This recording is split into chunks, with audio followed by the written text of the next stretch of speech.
Doctrine of basic structure is nothing but a judiciary innovation to ensure that the power of amendment is not misused by the parliament.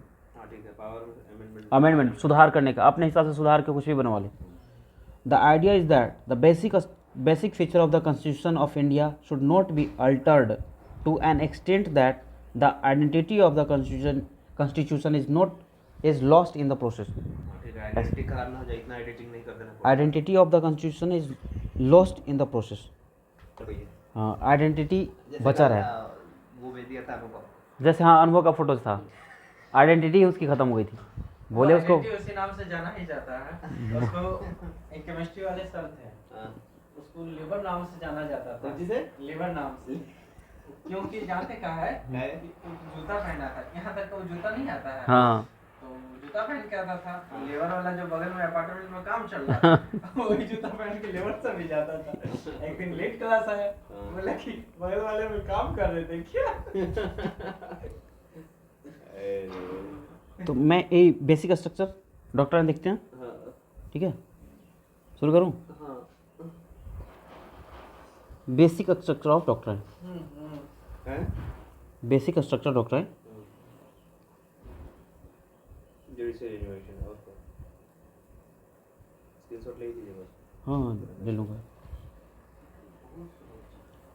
The Keshavananda Bharati judgement introduce the basic structure doctrine which limited parliament power to make the drastic amendments that may affect the core values enshrined in the constitution like secularism and federalism. core value कभी खत्म ना हो जाए amendment के चक्कर में. the verdict upheld the power of the Supreme Court to judicially reviews laws of parliament. Parliament कोई law बनाती है तो सुप्रीम कोर्ट उसका रिव्यू दे सकता है. It involve the concept of separation of powers among the 3 branches of government, legislative, executive and judiciary. ये वाला जो कॉन्सेप्ट है, ये पावर ऑफ सेपरेशन 3 भागों में डिवाइड कर रहा है, legislative, executive, judiciary. Doctrine of basic structure says that, basic structure doctrine क्या बोलती है? The Parliament unlimited power to amend the Constitution is subjected to only one restriction, that is it should not dilute the Parliament's unlimited power. Parliament के पास unlimited power है. अगर constitution amend कर सकता है, amendment के मामले में अमेंड करके सुप्रीम कोर्ट ही खत्म कर दे, ऐसा भी तो हो सकता है. जुडिशरी अब हमारे यहाँ नहीं रहा, राज्यसभा को भी खत्म कर दे. अगर चाहे वो पार्लियामेंट अमेंड कर सकती है तो अमेंड करने के चक्कर में आ जाए तो ये सुप्रीम कोर्ट को खत्म कर दे, कोई देखने वाला तो है नहीं. जुडिशरी ही पूरा निपटा दे, खत्म. हाँ, निपटा देगा. हमारे यहाँ जुडिशरी नहीं चलता है. तो parliament unlimited power to amend the constitution को अमेंड करने का जो पावर है उसके पास, is subjected to only one restriction. एक रिस्ट्रिक्शन है, that is it should not dilute or violate the basic structure of the constitution. एक रिस्ट्रिक्शन है कि basic structure of the constitution violate नहीं होना चाहिए. ठीक है, ये देखेगा कौन? जुडिशियरी रिव्यू के माध्यम से. और the effect of the amendment should not be obligating or disturbing in nature towards the basic structure. ऐसा कोई भी अमेंडमेंट एक्सेप्टेबल नहीं होगा जो बेसिक स्ट्रक्चर को वायलेट करे. The following 4 cases are important to understand the genesis of basic structure of doctrine. 4 वो case महत्वपूर्ण है. किससे रिलेटेड? ये बेसिक स्ट्रक्चर ऑफ डॉक्ट्राइन से रिलेटेड.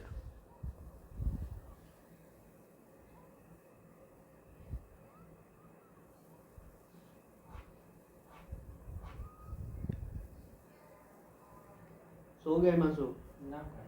पहला 4 केसेस थे. पहला 4 cases are important to understand the basic structure. पहला शंकरी प्रसाद 1951. शंकरी प्रसाद 1951. दूसरा गोलकनाथ 1967. 1967. तीसरा केशवानंद भारती केस 1973. तीसरा केशवानंद भारती केस 1933. और चौथा मिनरवा मिल्स 1980. 1980. पहला केस देखते हैं, evolution of doctrine of basic structure. ये शंकरी प्रसाद 1951. देखना इन दोनों के बीच में गैपिंग कितने दिन का है? 9 और 7, 16 साल का. और नेक्स्ट गैपिंग 7 साल. 3 और 3 6 साल ना हुआ, 1973 में आ रहा है, 16 6 और फिर 17 साल 17 साल का, ना 16 17 कहाँ 7 साल ना और 73 से 80 हुआ, 7 साल हुआ, तो 6 साल का गैपिंग, पहले तो 16 साल का गैपिंग, 1 6 हुआ, फिर 6 फिर 6 साल का और फिर 7 7 साल का, आसान तो है, 6 6 7 6 6 7 दिख रहा है। हाँ दिख रहा है 6 6 7, 16 साल का तो इस तरह से ये याद रख सकते हैं कि शंकरी प्रसाद 1951 में, 1951 अगर 19 शंकरी प्रसाद वाला याद है तो बाकी सब ऑटोमेटिक याद हो जाएंगे, 6 6 7 कर लेना। नमो भूल जाते हैं हमको, कभी कभी गोलकनाथ और ये केशवानंद दोनों एक जैसा लगने लगता है। अच्छा, शंकरी प्रसाद, गोलकनाथ, केशवानंद भारती केस 1973 में और मिनरवा मिल 1980 में। शंकरी प्रसाद 1951 में, गोलकनाथ 1967 में, केशवानंद भारती केस 1973 में और मिनरवा मिल्स 1980 में। शंकरी प्रसाद केस जो पहला था, Supreme Court appointed that the power of the parliament to amend the constitution under article 368 also includes the power to amend fundamental rights.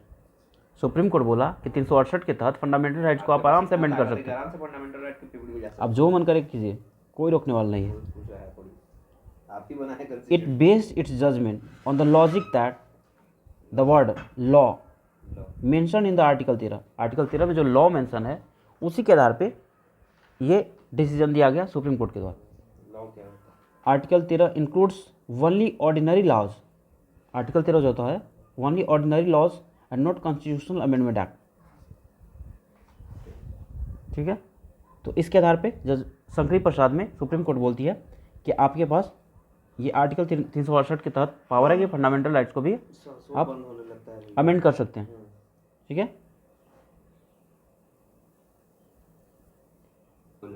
दूसरा है गोलकनाथ केस, 1967 उसका डेवलपमेंट 1970 1967 1967 गोलकनाथ, हाँ केशवानंद 1973 में था। हाँ केशवानंद तो दूसरा हो गया हमारे पास 19, 24 अच्छा 1973 डेट ये कब था 1970, सचिन तेंदुलकर का बर्थडे का भी डेट है हाँ हाँ केशवानंद भारती केस बाबू में, भैया का शादी का भी डेट है। बाबू भैया की शादी हुआ था उस साल। 24/4/19 सत्या का ब्रेकअप भी हुआ था।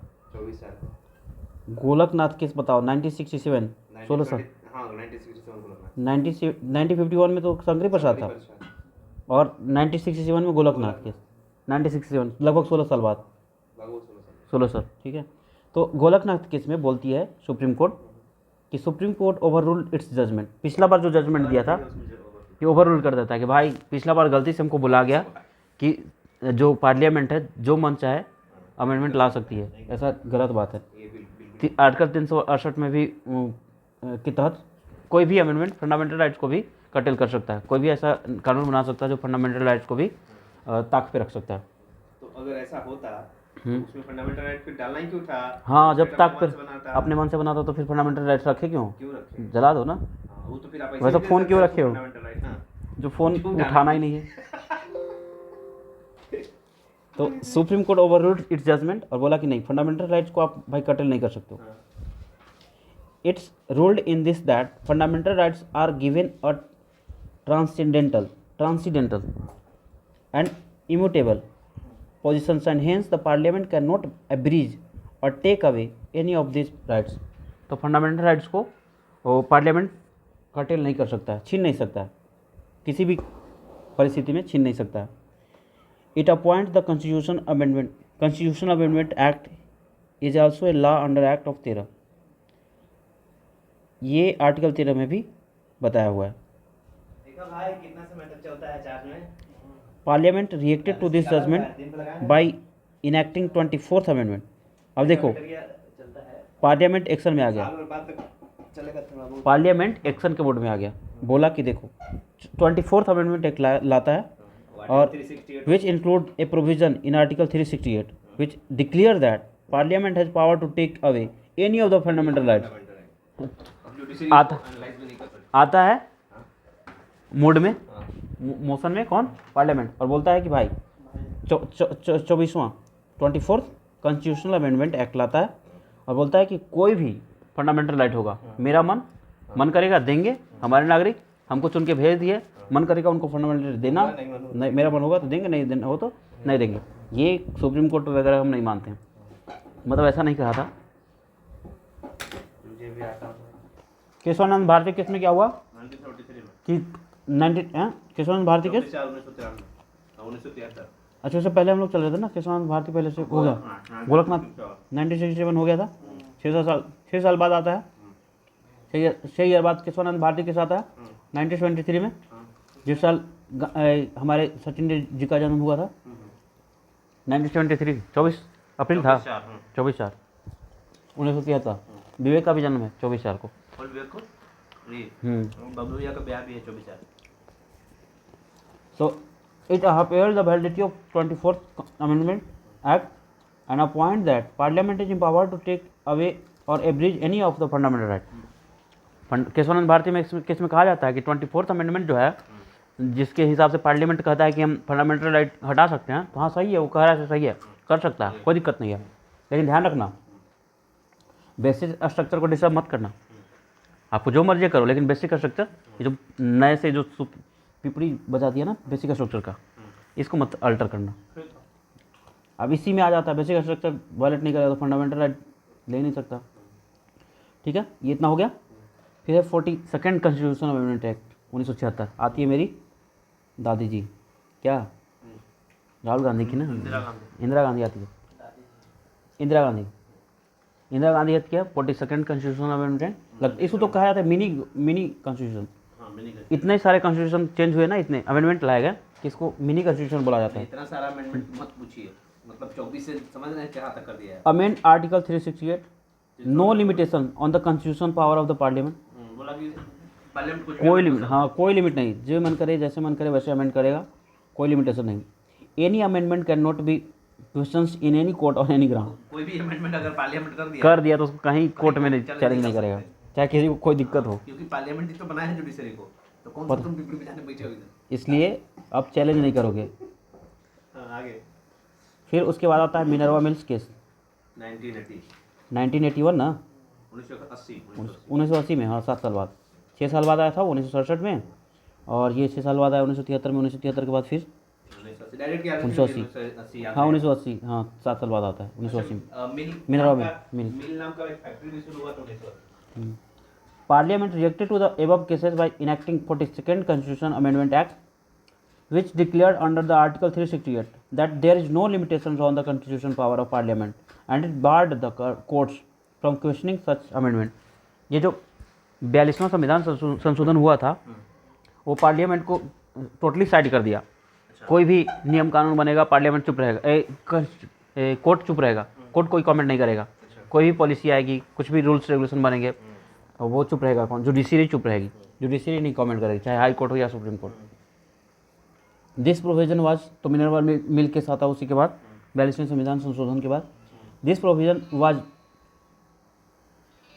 Was invalid 1980 Minerva mill case.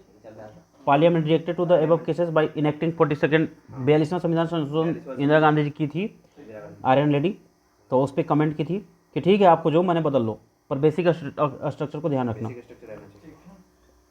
This provision was inevitable by the supreme court, setting the parliament can not take away the judicial review power of the constitution, part of basic structure of the doctrine. ये judicial review मत छीन लो, ये छोड़ दो, क्योंकि basic structure का part है, क्योंकि देखेगा ही नहीं कोई कि आप गलत हो। मान लो नल से पाइप से पानी आ रहा है, ठीक है, आप कह रहे हो गंदा पानी आ रहा है, ठीक है, गंदा पानी आ रहा है, हम देख रहे हैं गंदा पानी आ रहा है, तो आप कह रहे हो कि देखो ही मत कि पाइप में गंदा था कुछ, ठीक है, चुपचाप मुँह में डालो, तो ये गलत है ना। पाइप में गंदा हो सकता है, टंकी में गंदा हो सकता है, तो बोल रहा है कि नहीं पीछे घूम के देखो ही मत, तो ये गलत बात है ना। तो इसलिए जुडिशियल रिव्यू देखने दो, देखने का हक रखे दो कि कहाँ से गंदा पानी आ रहा है। क्या हो सकता है कि कानून ही वैसा गलत बन, हो सकता है कि टंकी में ही गलत हो, गड़बड़ हो, या हो सकता है कि जहाँ से पानी निकल रहा हो वहाँ से गंदा पानी आ रहा हो, तो देखने दोगे तब ना पीछे जाकर। ठीक है, आगे बढ़ते हैं। Everything in India is under judicial review. हाँ Everything. मिनरवा मिल भी ना, हाँ Everything. हाँ जुडिशियल रिव्यू करेंगे तो करेंगे, वो नहीं चलेगा भी चीज़ रहा भाई। पाइप से पानी आ रहा है गंदा, कि टंकी से आ रहा है, कि नल खराब है, नल का जो बोर खराब है, सब देख सकते हैं। आपका हाथ ही गंदा था। हाँ ये भी हो सकता है कि आपका हाथ ही गंदा हो, तो ये भी देख लूँगा। ठीक है, लास्ट था Waman Rao case 1981। Waman Rao case 1981। Supreme Court clarified that doctrine would be apply to the constitutional amendment enacted after the April 24, 1973। Keshavananda Bharati case including 9th schedule. कह रहा है ना कि भाई ये मत करना कि 24 अप्रैल 1973 से पहले भी चले जाना, उसके बाद ही बेसिक स्ट्रक्चर डॉक्ट्राइन जो है लागू होगा। उसके पहले के मत देखना शुरू कर देना कि पहले वाला केस वामन राव केस 1981 में क्या उसमें बेसिक बेसिक स्ट्रक्चर फॉलो हुआ था कि नहीं, पहले का मत देखना। वो 24 अप्रैल 1973 जिस दिन सचिन तेंदुलकर जन्म लिए थे उसके बाद देखना। उसके पहले की दुनिया के ऊपर उंगली मत उठाना, जो था जैसा था एक्सेप्ट कर लो।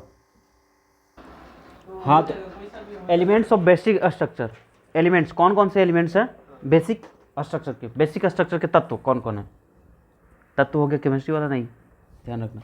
The doctrine of basic structure thought is not exactly the defined but throw it contents which have been provided by the judiciary clarifies a scope defining the frame or a structure of the constitution from time to time. Basic structure is enhanced with some new content and hence the Supreme Court is yet to define the exact basic structure of the constitution.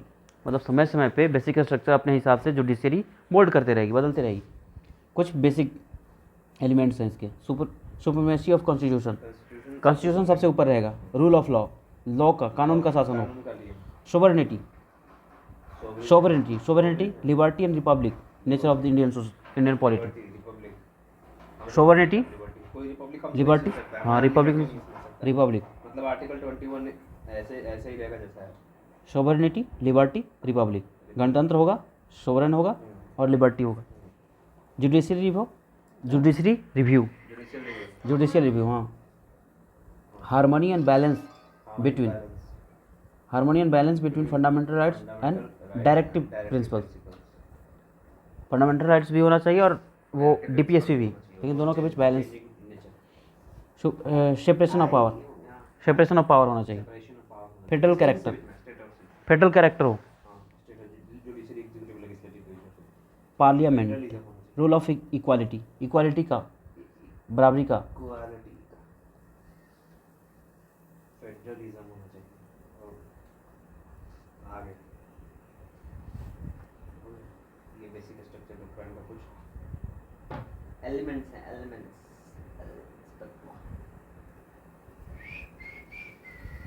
नहीं बता लो। हाँ, तो federal character था, parliamentary system था। Parliamentary basic structure का part है parliamentary system. Rule of equality, unity and integrity of the nation, unity maintain रखना है और इंटीग्रिटी भी। Free and fair election, power of supreme court under article 32, 136, 142, 147। ये supreme court का power जो है वो होना चाहिए। पता चले कि ये भी कटेल कर दिया। Power of high court under article 226, 227। Limited power of parliament to amend the constitution,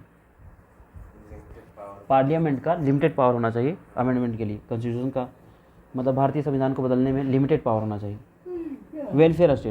welfare की तरह सोचना चाहिए। वेलफेयर स्टेट का जो डेफिनेशन वो खत्म नहीं होती है बेसिक स्ट्रक्चर है। Freedom and dignity of an individual, freedom maintain चाहिए 90, डिग्निटी मेंटेन चाहिए article 21। Freedom and dignity of individual का फ्रीडम और डिग्निटी मेंटेन होना चाहिए। The basic structure concept got highlighted in various judgment of supreme court such as Indira Nehru Gandhi, Minerva Mills, Boman Rao and I R Coelho.